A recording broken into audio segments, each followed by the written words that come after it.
Tiling a texture simply means that the texture basically will fold over onto itself or will seam into itself when it's applied to a mesh. So it will look like a much bigger texture than it actually is.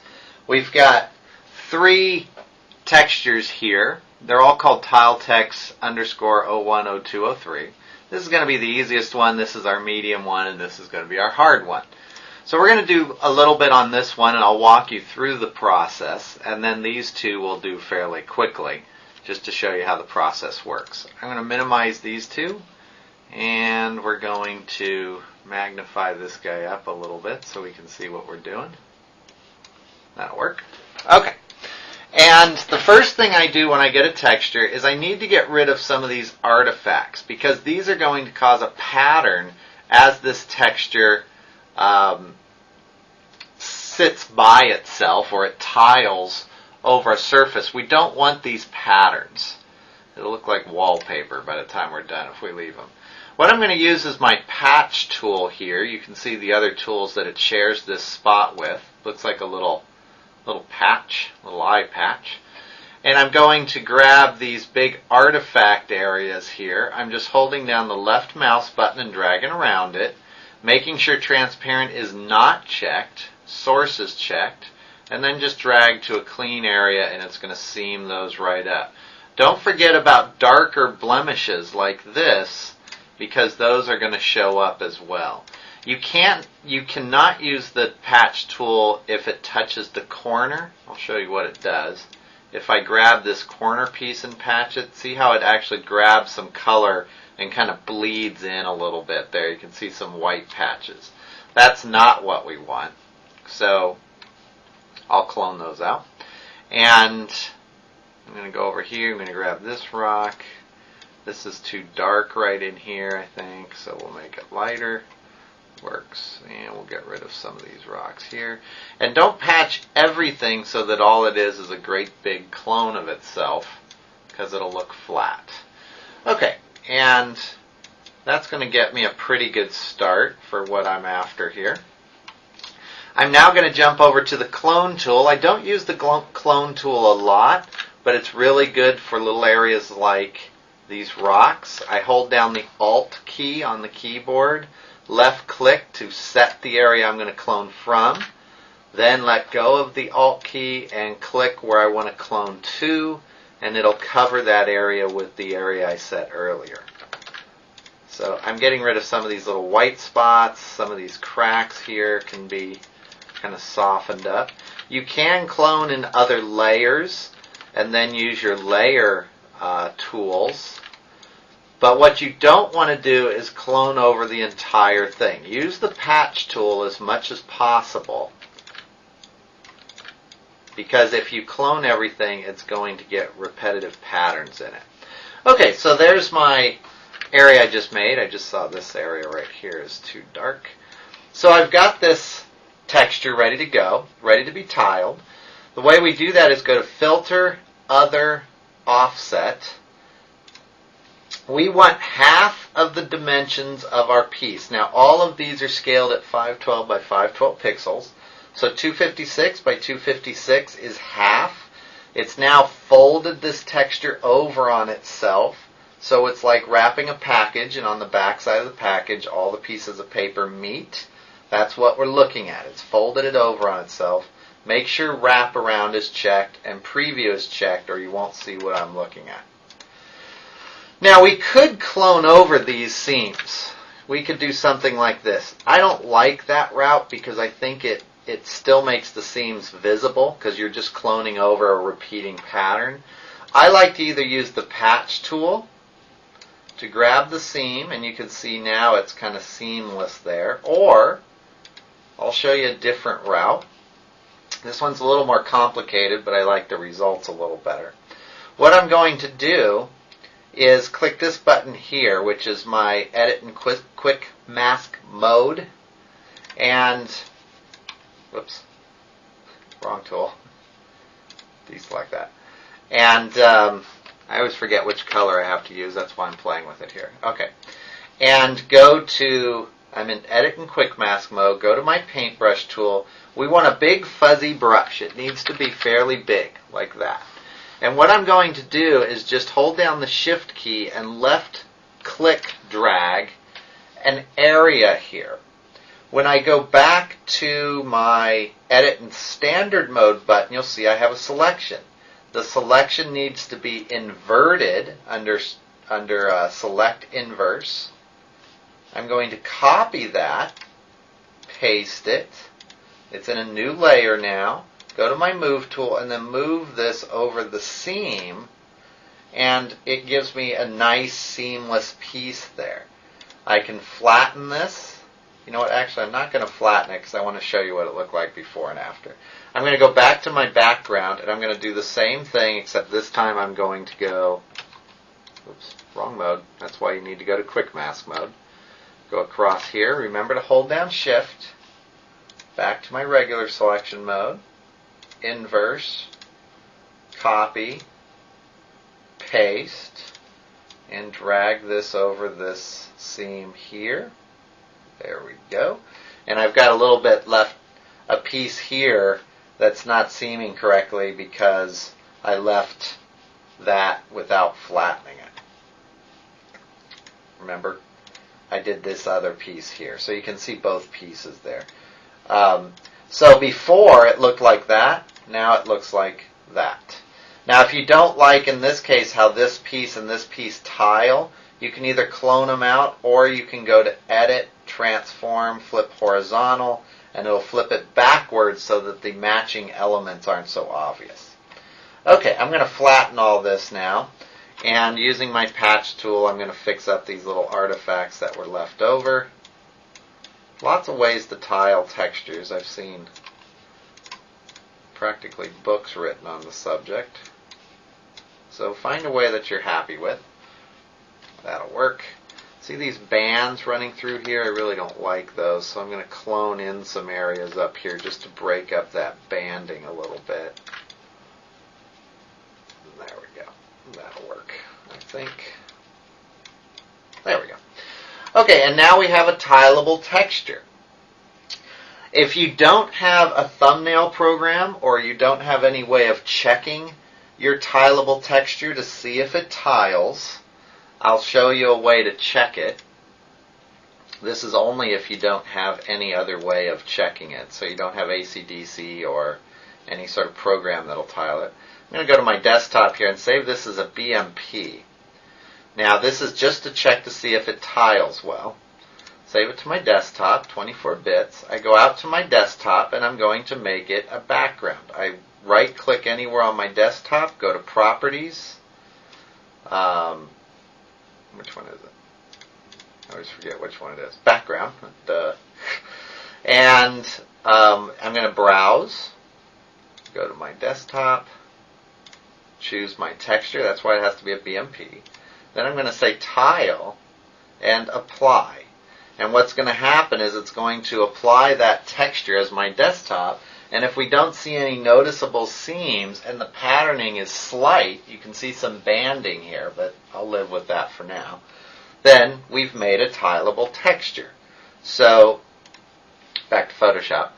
I'm going to save this as, I'm going to go to my drive where your stuff is kept so you can take a look at this when it's done, and this one is going to be called, it's a Targa, and it's going to be called Tileable Text 1B. So 01 is before, 01B is when it's done, and it's going to be 24 bits. So that one is done. It will tile and it'll work fine if you wanted to bring it into Max. I'm going to close that one. We're going to go to our next one. This is the intermediate one. And it's a little bit more, it's a little bit harder because, I can't go that big. A little bit harder because it's got more detail built into it. So I'm going to start with my patch tool and see how much of this I can get rid of. Trying to match up the elements a little bit so that they aren't obvious. There we go. That one's going to have to be cloned. There we go. This area up here is going to need some work where the rocks kind of crunched together. There we go. I don't like this band here. That's got to change. These areas down here are going to have to be cloned out because they're a different color. So I'm going to clone those out. I'm going to clone out this dark area here, and I'm just going to kind of click in some of these dark areas just to even them out a little bit. Now this area up here is darker. We'll deal with that in a second. I'm going to leave that there on purpose to show you another technique. Okay, we're going to go to Filter. We can go to Other, Offset. We'll do it the same way I showed you before. This is pretty normal where we see this dark line. That's from digital pictures where the lighting is uneven. We're going to deal with that one on this particular image. I'm going to make a new layer. We're going to get rid of that dark and light. Now, some people will use high pass filter on it. If you want to play with that, that's over here under Other, High Pass. That's the one I've seen most used with this problem. I don't like that one. I think it flattens out the texture too much, but you can use it if you'd like. I'm going to show you my way of doing it. I'm going to select this half of the texture that's darker, and in my new layer, if I can remember where it is, I'm going to go to Gradient, Tool, that guy. Drop this down to the gradient that has the color and the transparency. It's usually the second one over if you're using the defaults. There we go. And I'm going to change my color to white. So I have a solid white going to transparent. Holding down Shift, I'm going to drag out a gradient that covers the darker part and fades into the lighter part. Now I'm just going to set this to Color Dodge and drop the fill amount down until it matches the other side. So that's pretty close. I'll deselect this, and you can see that before it looked like that, after it looks like that. I think that technique works a little bit better, but you can use whatever technique you want. That's my way of doing it. Okay, I'm going to go to, no I'm not, I'm going to flatten this. Sorry, jumping ahead there. Okay, and I'm going to use my same technique that I used before, just so you can see it again. I'm going to go to Quick Mask Mode, make sure that I've got a big fuzzy brush here. Holding down Shift, I'm going to drag out a mask, go back to my regular mode, select Inverse, Edit, Copy. By the way, I do use key commands for this. I just use the menu so you can see what I'm doing on these videos. I find if I hit too many keys, everybody gets lost. We'll flatten that. This time I'm flattening it. That's how I usually do it. Go back to this, back to that, drag across there, so, whoops, select, inverse, edit, copy, edit, paste, go to move, drag this down, put it right over the seam, and we are done. Flatten that guy. Quick patch. Some areas like this little white rock need to go. The white rock down here kind of needs to be blurred out. Some little shadows need to go here. And I think we're pretty much done. So that one's done. I could take it out to my desktop, see if it tiles. I know it tiles. And I'm just going to save this one in your folder. And we'll save it as version B. So you can take a look at that if you want. And we'll hit save. Okay, so that one's done. We're going to go to the super complicated one now. This guy's got a lot of problems. It's got, zoom in here. It's got a issue up here is what it's got. I just saw that. I cropped it weird. I'll fix that when we get to the seam. There's going to be a white line running through this one. But this one's got some dark areas. It's got some roots growing through it, leaves. These rocks are going to be difficult to clone around. So I've got a lot of issues I need to deal with. I'm going to deal with it the same way as the others, except this time when I patch it, I'm going to kind of patch around some of these rocks because I don't want the rocks getting blurry or they won't look right. So this patch I'm going to try over here. And that's pretty good. That filled in that area. See how the rocks kind of stayed set as I patched over it? I'm going to try and patch out parts of this root. And it's It's going to work best if I find kind of a sandy area like that. We don't really want the root in it unless that's part of your texture idea, because it's going to repeat and we're going to see that root the same place throughout our texture. That's not what we want. I'm getting rid of these leaves here. There we go. There we go. There we go. Okay, and now I think we're going to need to switch over to clone. And we're going to have to get a little bit more precise. Deselect that guy. So when I clone over this, I'm going to kind of drag through it. And I'm going to try and just follow the contour of the ground so that it's not too noticeable. See, that one's kind of noticeable. So I'm just kind of filling in dirt where there should be dirt, and I'm filling in rock where I think there should be rock. Can you kind of see, get the idea of how I'm doing that? So I'm thinking, is there dirt here? See, there's dirt under that root, so I'm going to grab some dirt, just like that. You can clone rocks on top of these areas just to match them. This one should be dirt here. Some leaves over here. Kind of clone in some dirt down here to get rid of some of this little garbage stuff down here.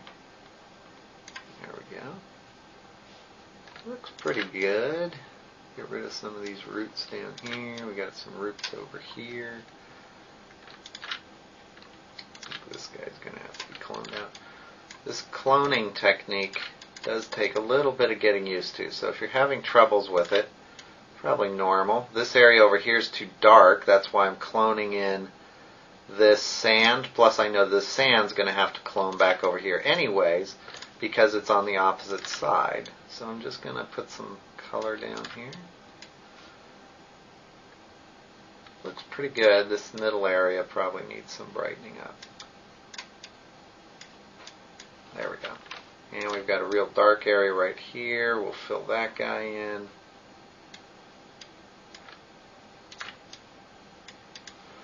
Okay, so now we're going to clone it just like we did before. We'll go to offset. This is that seam I was talking about. I'll show you, I guess since we've got a mistake here, I'll show you how I would usually take care of that, if I can remember. I'm going to select the bottom piece down here, not the white, but everything that's not white, and I'm going to go to Edit, Transform, Scale, and I'm just going to pull this bottom piece up and over that little white piece so that I don't have to take care of it later. Now this is probably a case where just grabbing a section over here and sliding it over isn't going to work. We're going to have to clone over this seam because we're going to have to create some new rocks. And you may want to use a hard-edged brush to do that because rocks are, well, kind of hard-edged. So just grab some rocks to clone in over that seam. And I'm just doing it piece by piece. It's like a puzzle. Pretty good. We can put those over there. That guy can go there. That guy can go there. This guy can go here. I'm just kind of putting rocks over the seam to start with. Now I can patch in a few areas and just get rid of the rest of that seam. There we go. I'm patching with the patch tool now, just to get rid of the seam. It might be a little hard to see on the video. I'll zoom in so that you can see what's going on here. And you do a few of these, you get used to it. Okay, there we go. So now I have a tileable texture, and this texture will tile just like the others. I don't need to re-offset it, but if you wanted to, you can go to Filter, Offset. Your same settings will take effect, which means it folds right back over on itself, and you're all set. You can clone out a few more areas if you want. I'm going to go to File, Save As, save this one as the final piece, and that's how we tile textures. So you got a whole bunch of tricks out of that, how to take care of bad lighting in the textures, how to take care of some the white lines if you crop it weird, cloning, patching, matching color, and so forth. Okay? That should take care of tiling for you, but give it a try. It takes a little bit of practice.